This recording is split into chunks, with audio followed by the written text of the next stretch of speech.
Wayne Hills, I'm Bryn Buckley. There are a lot of really cool electives the school offers, and one of the English classes you can take is Theater Arts. Theater Arts is a 2-year class open to all grade levels, which is taught by Mr. Fleissner, who we're excited to have on our set today. So, Mr. Fleissner, my first question is why take Theater Arts? So I think everyone should take theater arts because as an art form, it studies human interaction.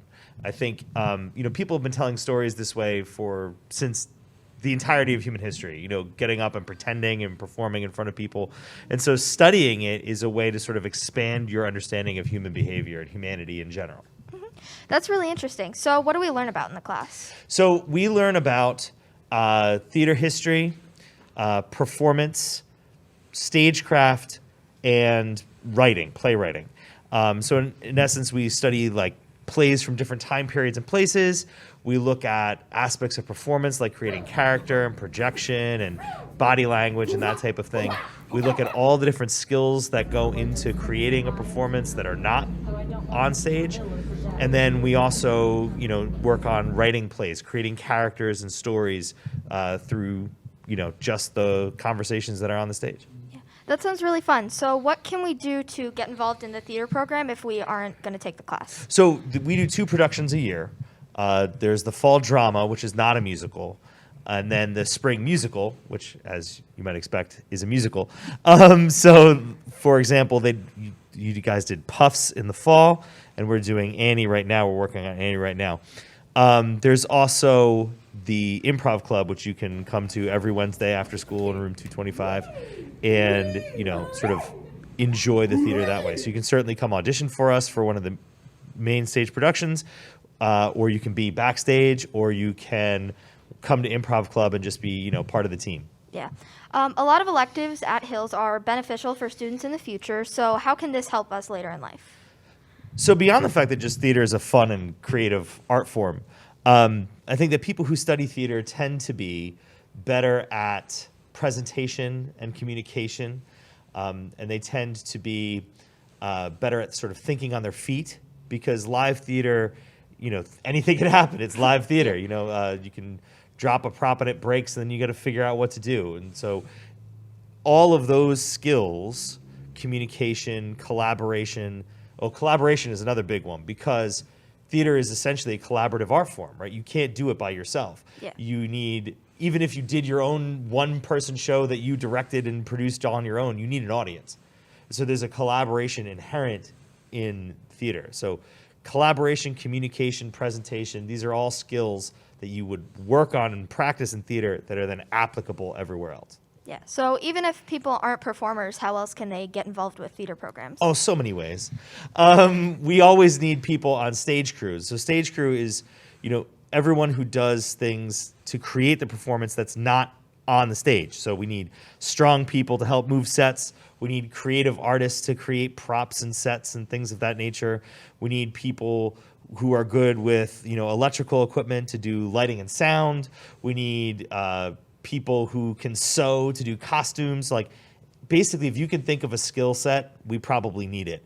Also, musicians, that's another thing I should mention, is that often when we do the spring production, I try to use some student musicians to flesh out the band. This year we have 4. So there's all different ways that you can be part of our team that you wouldn't have to perform. Thank you, Mr. Fleissner, for joining us on 272 Berdan. Now over to Jake and Dean for their interview with the bowling team. Hello, and welcome to our bowling segment with Coach Mr. Basilicato. As you've had a really successful bowling tenure here at Wayne Hills, can you go through your accomplishments? Sure, Dean. So I've been the bowling coach since 2007. Actually, in our first year, we won a state sectional. Then we won again in 2012. We also won the county tournament that year. Then we won again in 2017. We were state champs. And then we won again in 2020. We're state champs. So we've won the county tournament twice. We've won state sectionals 4 times. We've won the league, I think 6 or 7 different times. So overall, we've been a pretty big powerhouse in the school. I always make a joke with Coach Demikoff. He always says that he wins these big football titles, but as a head coach, the boys bowling team has more state titles than Coach Demikoff does as a football coach. So we always have a good laugh about that kind of stuff. Mm-hmm. How do you feel about the season with your lineup? So my lineup's pretty good. I have 2 guys Zach Jordan and Zach Kozlowski, who are a couple returners. They've been with the team since they were freshmen, so they're seniors now. And Zach Jordan actually he's been first team All-County for the first 3 years of his career, and he's looking like he's going to do it again. Almost, he's a sure bet to get first team All-County one more time. He does lead the Big North in average right now, which is pretty impressive. So everybody in North Jersey that bowls, Zach Jordan has our highest average. And he has the highest average in the North. Zach Kozlowski has been very strong for us as well. He gets better and better every year.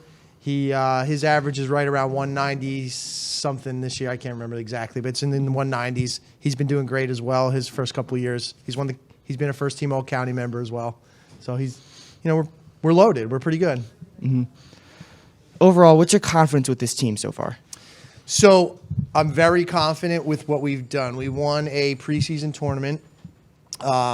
We also have a new addition to our team who hasn't ever bowled before in the high school, but Vinny Volishin came out this year as a senior, has been really good for us. He's a lefty, throws the ball two-handed, snaps it into the pocket. He's been pretty special. Like I asked him as a joke, I was like, Vinny, where have you been all my life? Like for 3 years, you never were on the bowling team, and now all of a sudden as a senior. And he really literally just picked it up in the last year and a half, and he's really run with it. So he's been pretty good. It's been a pleasure to have Vinny to join the team. So to add him to those couple other guys, it's a nice little lineup we have. Thank you for listening to our segment on bowling. Up next on 272 Berdan, we have Jason Hook and his film studies segment. Hi, I'm Jason Hook alongside film studies teacher Mr. Jacobson for our segment on film studies class at Wayne Hills High School. Now, Mr. Jacobson, what is it that you do in film studies? Well, in the class, the main purpose of film studies is to talk about the history of cinema and cover different genres in cinema and expose kids to movies and ideas that they really haven't seen or thought about before. What is your process of choosing movies for the class? It's very technical. It's movies that I like. It's movies that I know most of the students haven't seen before. The value to me is to show the students movies that they haven't been exposed to before. And some movies they're going to like and some movies they're not. But generally, I'll take a poll of the classes to see what films they've seen. And if many of the students have seen a film, we will not watch the film. So I have a rotation of films I throw in there. What genre of movie do you find the students like the most? I find actually that the coming of age genre that we do and the action genre generally have the most positive response by students. What genre do you think the students dislike the most? Anything that's black and white. It seems in this day and age, as soon as they see black and white movies come on, even if it's a modern black and white film, a lot of the students' eyes start to glaze over. But hopefully by the end of the film, they actually have kind of stopped seeing it as a black and white film and just see it as a good movie. Why would you recommend your class to the students at Wayne Hills? I'd recommend anyone that really likes film, that enjoys movies, that especially in this day and age of streaming when there's so much on TV, there's a lot of bad on TV as well as good. So it gives them a better appreciation of the way movies are made, of how to watch films in a different way, and get a little more out of film watch instead of just opening their eyes and kind of shutting off their brains. Thank you very much, Mr. Jacobson. Next up, our segment on robotics class with John McMonagle. Hello, I am John McMonagle, and I am joined by the Wayne Hills High School robotics teacher, Mr. Yost. We will be discussing why a student should consider taking the class of Robotics 1. Why should a student consider taking this class? Well, John, first of all, I want to thank you for inviting me to come here today to discuss robotics. To me, it's who I am. It's an energy that I have inside me that I want to share that with all my students. And so, to answer your first question, why would somebody take robotics? They would take it because they would want to have an experience where you'll learn how to problem solve. You'll learn how to work with other people. You'll design and build devices that you wouldn't normally build in any other class, and get to test it and document the process. That's just a small tidbit of what you'll be doing. You're doing a lot more than that. What are some of the things students learn in Robotics 1? All right, so Robotics 1, I take it as if you're coming to class with no real knowledge in mechanical design. Because that's what robotics is. Robotics combines electronics, programming, mechanics, and so the first project that students get involved in is learning about the 6 simple machines, which is the basics of the mechanical world. And if you don't understand that first, it's hard to build something that does something that you want it to do. Like if, for example, if you have a robot and you don't know anything about gearboxes and ratios and things like that, and I don't want to sound like this is a physics class, but it is, but it's a fun physics class. But if you understand the mechanics behind simple machines, you could slow a motor down and have it be able to climb a hill versus the vehicle stall and not really understand why. So that's why we get involved in simple machines first. What are some of the projects students do in this class? All right, so projects. One of our most famous projects is called Climb and Deploy. And what Climb and Deploy is a head-to-head game where there's 2 slopes, 30-degree slopes, and there's a balloon at the top. And so what has to happen is the robot has to be able to drive up that hill quickly enough to reach that balloon first, and then deploy a mechanical arm that has a pin on it. So basically the robot has to do 2 major things. It has to be able to get up that hill fast, so you have to look at the mechanics, the torque. You have to have a pulling force, but you also have to have speed because you want to get up there first. And then there's a mechanical part to that when the robot actually hits the top of the hill, an arm deploys, a mechanical arm, which is not powered by an electric motor. It's powered by chain reaction. So it's a lot of fun, and it's something that we get into along with other projects.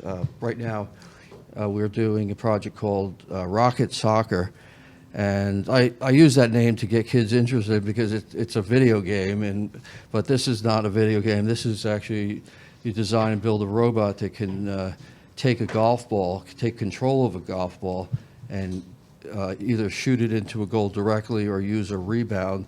So there's some math involved in there. If you have a strategy, you could use the angles that are on the board to help you basically increase your odds of scoring. And I guess the coolest part of that project is that you'll use your cell phones to remotely control the vehicle. So you won't be touching it. You've been experimenting with that. And I know we're not supposed to have a cell phone in class, but in robotics, we use our cell phone to drive robots. So those are just 2 examples. There's others where we get into a little electronics and soldering and things of that nature with different types of motors. And we basically have fun while learning. Are there any careers where you can use what you learned in this class? Absolutely. Robotics is a multifaceted class. We have the mechanical part, we have the electrical part, we have the programming part, and all those subjects are areas that a student can go and have a career. I like to point out that I have a host of former students that connect with me on a website called LinkedIn, and it's really a professional site. So I'm receiving notices from students I had 20 years ago, and they're engineers or structural engineers and different engineers and programmers and just, to me, it's so exciting to see that, when I talk to these kids, and I call them kids, they're 40 years old now, 30 years old, have families, they have the house, they're living the dream. They tell me about projects that we did 20 some odd years ago, and I'm like, wow, that really made a difference in these kids' lives. And so to me, that is the satisfaction that I get when somebody takes robotics, because they become part of my family. You take robotics, you never leave. You're always going to be in contact with me, and we're going to, you might have a problem. I might have a network where when you come out of school for structural engineering, I might know of a company that I could put you in touch with somebody. And I guess the reason for that is that before I was a teacher, I was in an industry, and I built control systems, so I know a lot of people. And it's just so nice to help students out outside of the school, too. Thank you, Mr. Yost, for joining us today. Now we're sending it to Charlotte and Lana for the segment on the Model UN Club. Hello, I'm Lana Fayes, and I'm pleased to be joined by Emily Kozak, a student who is a member of the Model UN program. Today, I have the wonderful opportunity to ask her a few questions about this great program. Emily, what is your favorite part about being in the Model UN? Just doing it with friends and just like meeting new people. That's like my favorite part. Sounds like a great experience. Could you describe what exactly the Model UN does? So basically, the students represent ambassadors and delegates for their assigned countries, which they learn about culturally and politically.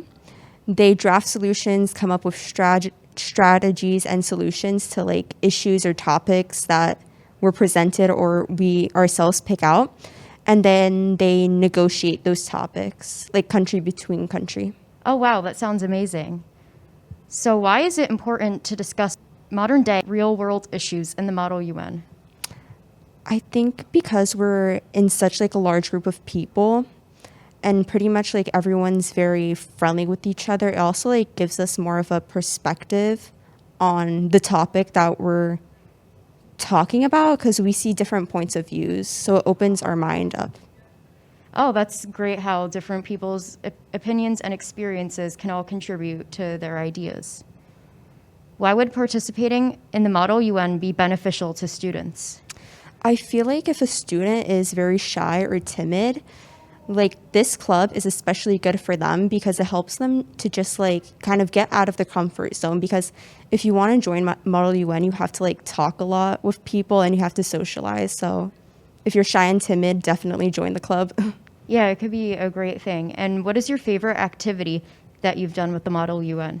So in the beginning of the year, we picked out our countries and we were assigned a partner. And we picked out countries and we learned about them culturally, politically, and we had like a topic. And then at the end of the month, we like presented our country and how they felt about like the topic, and it was just like a large conference. Oh, that sounds like a lot of fun. What would you say to any students watching this who might be considering joining the Model UN? I think they should do it because it's just really fun. It's like, what else do you have to do? You just make a bunch of friends. Yeah, it definitely is a great extracurricular to do. And when does the Model UN meet? So meetings are after school every Tuesday in room 155. Thank you so much, Emily, for joining us. And I'd also like to thank Charlotte Ferzoli for helping to produce this segment. Coming up next is Ryan, who has some insight on the FBLA Club. Hello, and welcome to another segment of 272 Berdan, where we will be discussing FBLA. Joining us today is the Vice President of the club, Sarah Park, and we will be getting a lot of amazing information about the club. So, what is the club like? Well, FBLA stands for Future Business Leaders of America, and it's a very welcoming environment for all students, and we encourage all students over Wayne Hills to join the club. How could someone join the club? We have a community pass on the Wayne Hills website where you can join. You have to pay a little bit of money to join, but it's definitely worth it because the club has many benefits and advantages that you can take from them. So I know you guys focus a lot around business, but what are your meetings actually like? Like, what do you do in them?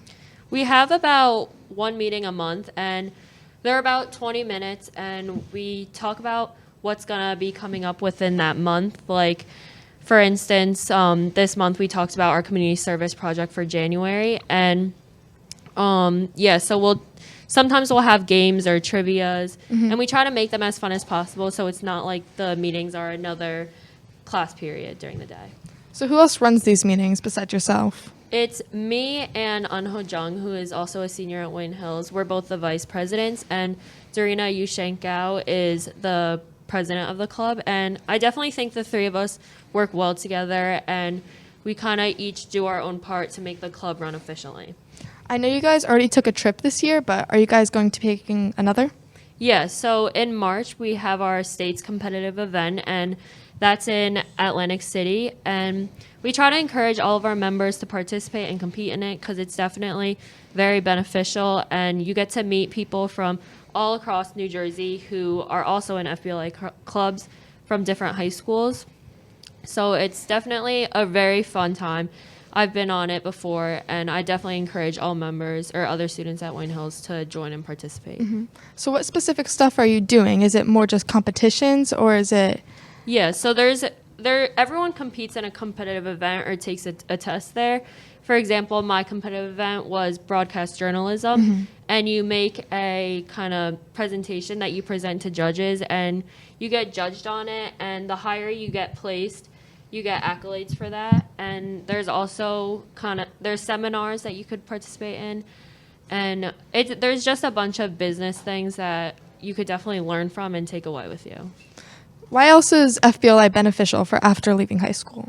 After leaving high school, I think FBLI kind of is one of the few clubs that help you after high school because it the main things that it focuses on is leadership, and leadership's one of the main pillars that jobs when you leave high school look for. So I would say it helps with leadership and definitely public speaking, which is one of the main things that I took away from the club because all jobs definitely look for good communicators. So I think that's very beneficial. All right, well, thank you, Sarah. FBLA is a very interesting club to join and has many benefits. Next up, we will be hearing about the wonders of physics with junior Jody Kim. I'm scared. I'm like really scared. Hi, today I'm here with Jody Kim, who is a junior here at Wayne Hills High School, and we are going to be talking about our physics class lab. In Mr. Schur's physics class, we did a lab where we created elevators to see how apparent weight and tension force affected them. Jody, what do you think tension force is? Tension force is the pulling of a cable or a rope, which we used in the elevator lab. Yeah, during the lab we saw how both forces came into play when we pulled the elevator with the string and the rope and the cables. Wait. It's going too fast. Yeah, I didn't see the one, I saw, because I didn't see, the materials question. Can you keep going, and then I'll just cut that part out, or no? You can, as long as we put a graphic or something over. We have a graphic. Okay, yes? All Yeah. right. So you know where you're going to pick up from? Yeah. All right, ready? Yeah. 3, 2, 1. To do this lab, Jody, what materials did we use to do it? For this lab, we had to get a bunch of cardboard, which was used to build it. We needed scissors, a rope, and a pulley. How long did you predict that the project would take you all together?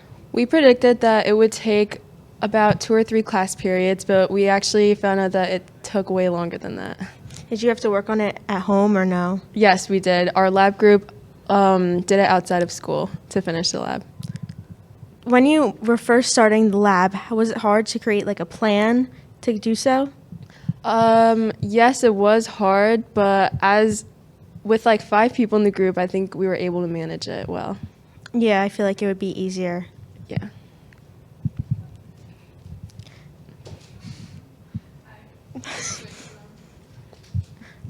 Wait. Can you keep scrolling down? What? It's okay. It's fine. Yeah, keep scrolling down for a sec. Okay, that's good. I know them. You ready? Mm-hmm. 3, 2, 1. When doing labs like this and other labs, what made you choose physics over another science class this year? I like to choose physics because I think it's a good mixture of both math and science, which I thought was really fun. And the labs are really fun that we do. Yeah, I agree. Some of the formulas are hard to understand, but when you get the hang of it, you are able to do them. Now we're going to send it to Sean and Yassine with a segment on the materials of music class. Hi, my name is Sean Kim, and today we're joined by Mr. Scott, who's going to tell us a little bit about the materials of music class. So what exactly is this class about? It's about the materials on music. So basically, the students are learning about the very basic of music, like what is a quarter note, what is a half note, and stuff like that, so that basically they can understand what the music is all about. So basically what they're listening to nowadays, where it comes from, and the history behind it. I see. So what exactly are the specificities of the learning process? How do you go about teaching a class? It depends on each person. So basically, if they're able to understand the materials and stuff like that, then I keep going on by adding a little bit on each time. So for example, if they're able to tell what is a quarter note versus a half note, we can move on to the next thing, or be able to tell like, hey, this is a perfect fifth, and so on and so forth, then we can move on like that, which is what I'm going over right now. I see. And in a class like this, is there any need for like previous experience or anything of the sort? Actually, no, you don't, because like I said, I'm going from the very basics of music. So basically they have a better understanding, and then they're just moving on from there. So basically afterwards, they can keep it going. Like if they want to do AP music theory and so on and so forth, they have all the basic things so that they can keep it going. And what's your favorite thing about this class? My favorite thing is basically like seeing like how a student knows basically like little to nothing, and then all of a sudden the light that clicks on is like, wait a minute, it means this, and all of a sudden it's like, yes, I got it. And that's like what I love about teaching. It's like seeing that, like the process of students getting it. And you mentioned this earlier that you could take AP Music Theory after this class, but other than that, what are other things that students can take away from this class or do after this class? Like personally, we are going through the basics. So basically we do go over like chord changes and stuff like that. So basically like if you want to play with other people or like make your own music, that's a big thing that we also do.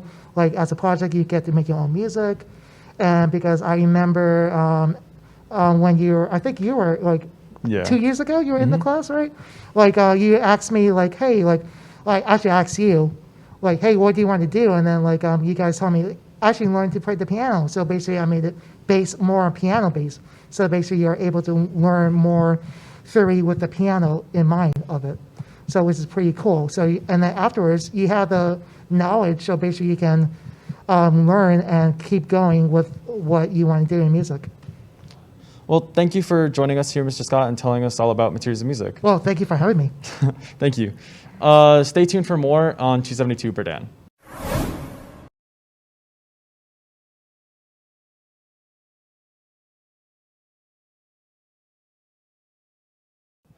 Hello, Wayne Hills. My name is Ariana Array, and I am joined by Ms. Logothides. Today we will be discussing AP U.S. History, also known as APUSH, and Ms. Logothides' experience teaching it. So, there's a lot of debates, class debates. How do you like running them? I think they're really enjoyable, not just for me watching students experience like the debate on either side, but also for students. I think it gives them a perspective on either side, and they have to prepare for it and really engage in those ideas. And even if it's different than what their viewpoint is, they get to kind of think in that mindset for at least the period, which is enjoyable, I think, for all. Yeah, I enjoy debates too. Would you prefer to participate with the students during debates or just monitor from the side? I feel like there's a little bit of both that is at play. So I like to allow students to kind of engage on their own, and then I kind of facilitate where I think there needs to be a little more elaboration or some clarification. But for the most part, I like it to be a conversation. Yeah. Even if it's differing ideas, we can still have some civil discourse in that. Yeah, definitely. What are your favorite topics or time periods to debate over? I think it's an interesting idea in terms of topics. I would say none, because I like to consider more the periodization of topics, like where is the start and end of history, and how do we determine that, which is a really interesting topic in itself to think about. Yeah, definitely. So since it's an AP class, it's obviously more difficult than regular classes, so how would you rate this class rigor? I think it's a really rigorous class because you're not just taking a textbook reading. You're also looking at historians and their work and their perspective, which can be different and challenging to think about and consider. So I think in terms of rigor, it definitely is challenging. But, for all those who are interested in a challenge, it's worthwhile. Definitely. What are your class expectations for AP students? Understanding that rigor is going to be part of the class, and also bringing all their ideas and perspectives and not being afraid to speak their mind, because what you might say is different from what others might say, and having that discussion actually can bring a lot of new conceptual thinking into the classwork that maybe wasn't the intended, but is what the overall can become at the end of a lesson, for example. And definitely we see that in class. We see how we talk about a lot of different stuff. Right. So what are some reasons to take a push? I think there's some various reasons. If you're someone who likes a challenge, like I said before, it's definitely something that you can consider. If you do not want to just sit in class, and not to say that that's what history classes are about, but there's a lot of lecture, of course. But if you like to see more of the historian perspective and challenge your mind that way, that's another reason to consider taking a push. And also, I think it's a fun topic to consider. Yeah, history's fun. What's the hardest part of being an A push student? I think the hardest part is keeping up with the reading and keeping up with all these different resources that are available to you, and pacing wise, not just as readings, but also in class, being prepared and open to discuss is hard and challenging for all students. Okay, so now connecting history to real life. How do you apply history to real life through the news, social media, stuff like that? Sure, I think there's parallels in all parts of the discussions that we have. For example, if we consider the Constitution, or if we consider the Alien and Sedition Acts that we talked about recently, there's parallels between that and all these different aspects of history in more contemporary times. So it's definitely important that we consider not just the past, but how it's connected to the present. Yeah. What are your favorite things about Wayne Hills so far? So it's awesome to be back as an alumni, being in Hills and walking the same hallways. That's always fun. But it's definitely a new perspective for me, because now I'm a teacher, and it kind of brings this new vibe and kind of a new era, I guess, for me as someone at Hills. So I'm very excited. Well, I know you used to teach at Anthony Wayne, which is actually where I used to go. What are the differences? What do you like better, high school or middle school? I would say I definitely prefer high school, but I loved Anthony Wayne and the community that was there. But if I had to kind of choose, I would definitely choose Hills over Anthony Wayne, only for my alumni experience here, and also just the students have such a different rigor. And I'm really comfortable with that pacing. Good.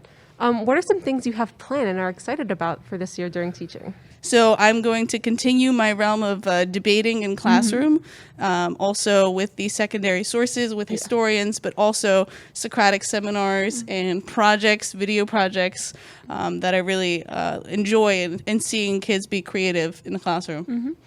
Based on what you've been teaching in A Push, what would you tweak in each topic? In terms of tweaking, do you mean content or? Yeah, content.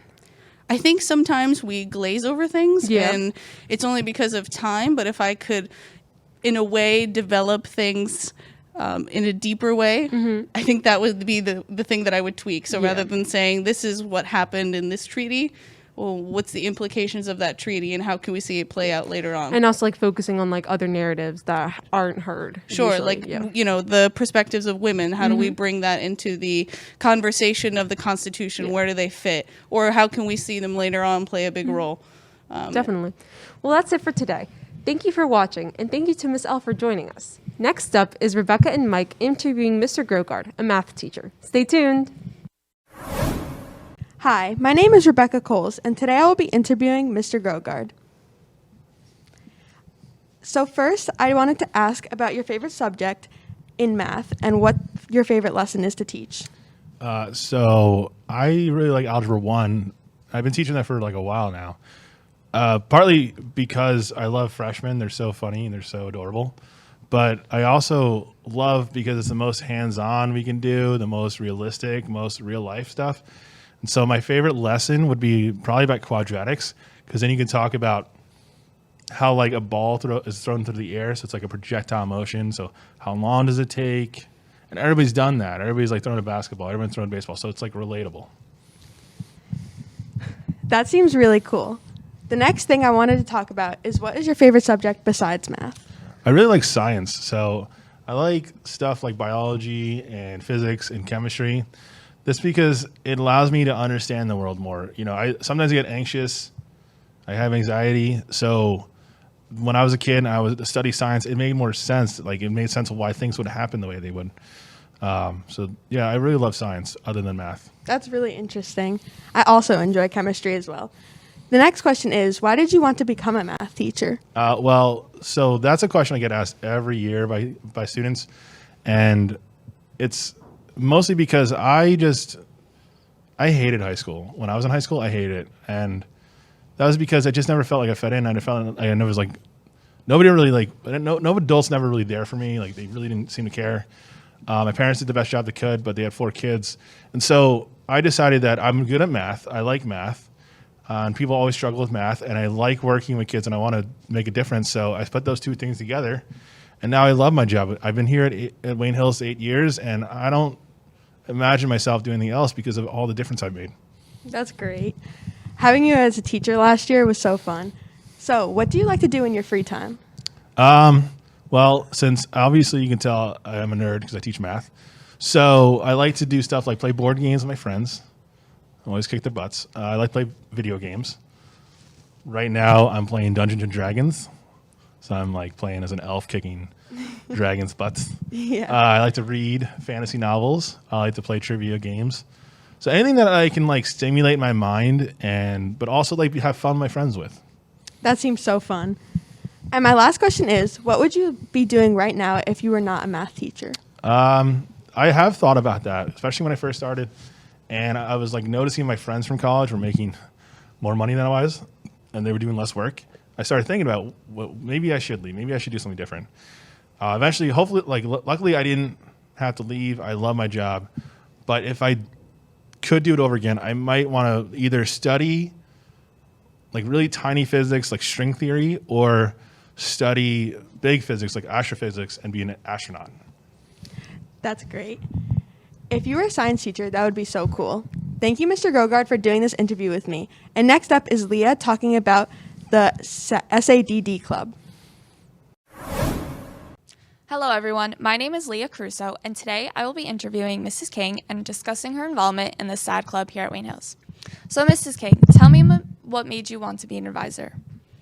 Well, it really came out of our countywide competition called Teen Summit, where all the schools in Passaic County are invited to bring a group of 10 students to compete in a competition to raise awareness about drugs and alcohol. So we got our group of people together, and the club wanted to keep doing more activities other than just the competition, so we kind of grew from there. That's nice. What is the main purpose of this club? I know you talked about drug and alcohol abuse and awareness. What are some of the other topics that are discussed? So SAD stands for Students Against Destructive Decisions. So we really try to identify what current issues there are for students today. Sometimes it's drugs and alcohol, sometimes it's mental health or distracted driving, bullying. So we really just try to tap into all those areas of concern and try to have peers educate peers on how to make better choices to be safe, to help their friends, and just to know where to get help if they need it. That's nice.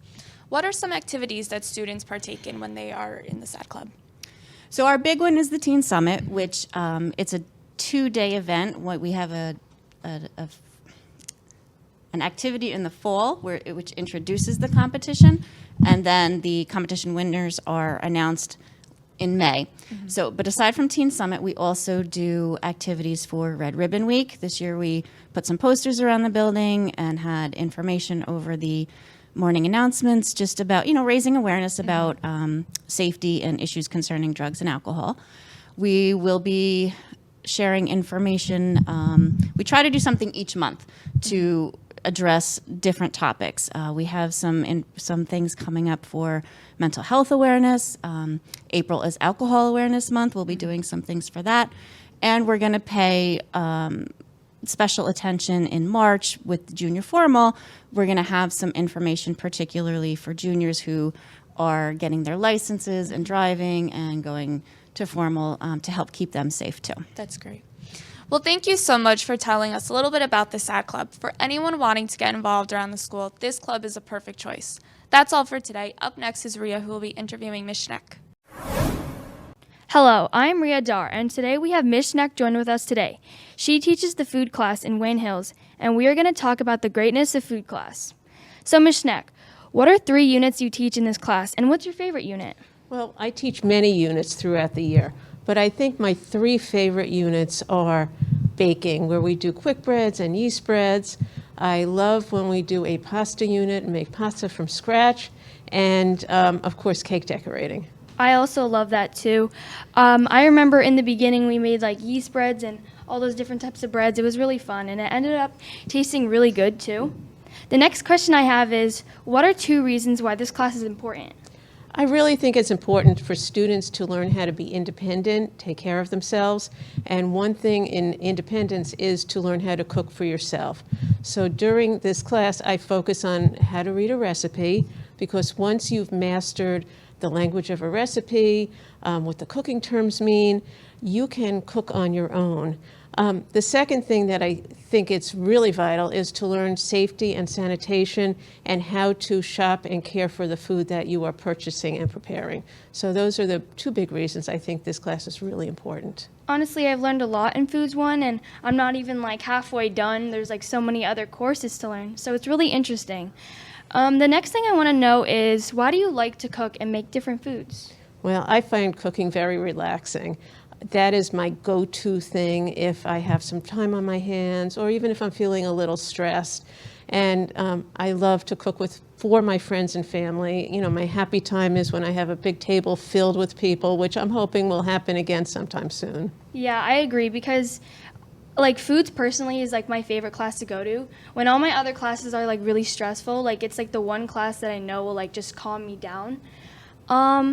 The next thing I want to know is, what's the difference between Foods 1 and 4, and which class do you think is your favorite to teach? Well, first of all, I don't have a favorite, but Foods 1 is an intro course where you're learning basic skills, and Foods 2, 3, and 4 builds on each of those skills.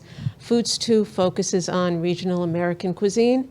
Foods 3 focuses on international cuisine. Oh, I just reversed that, but I'm sorry. It's okay. And Foods 4 is about careers in foods.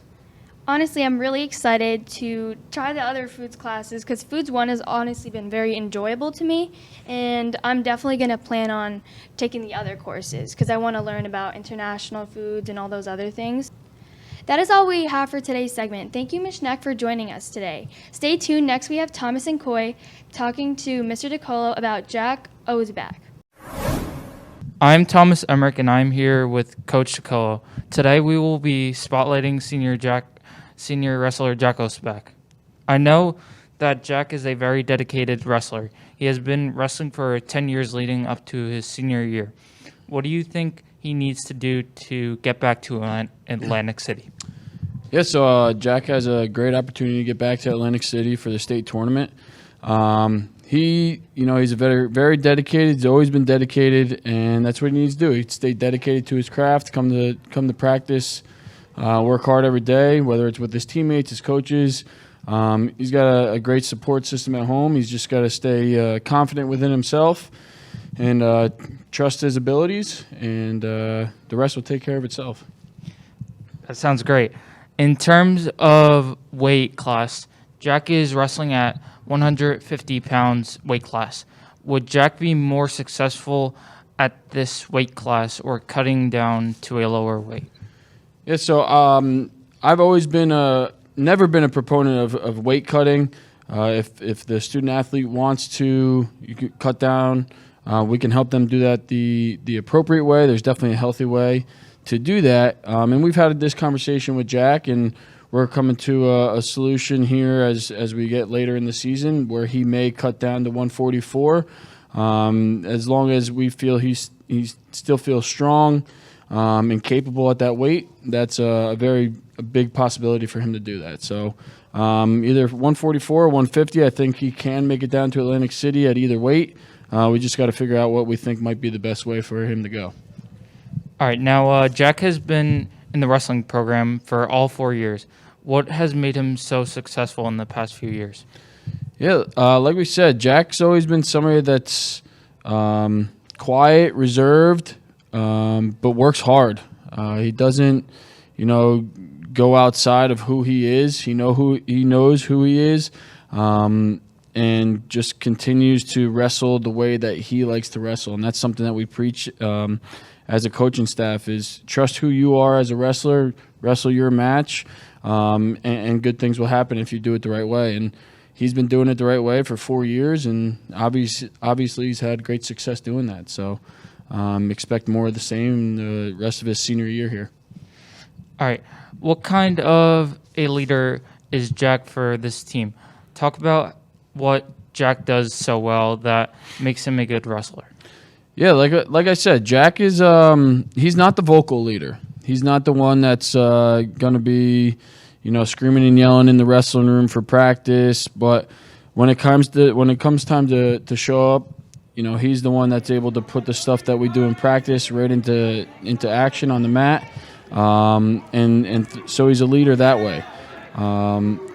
He's a leader in the classroom, right? He's already been accepted to Princeton, right? So he's doing a lot of things the right way. So he's a leader in the way that he just approaches his life each and every day.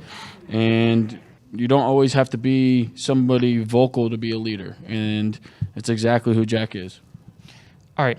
Thank you so much, Mr. Coach Sicko, for joining me on set to talk about Jack Ospak. Thank you for tuning into this month's episode of 272 Berdan. Until next time, I'm Thomas. So long from Wayne Hills TV.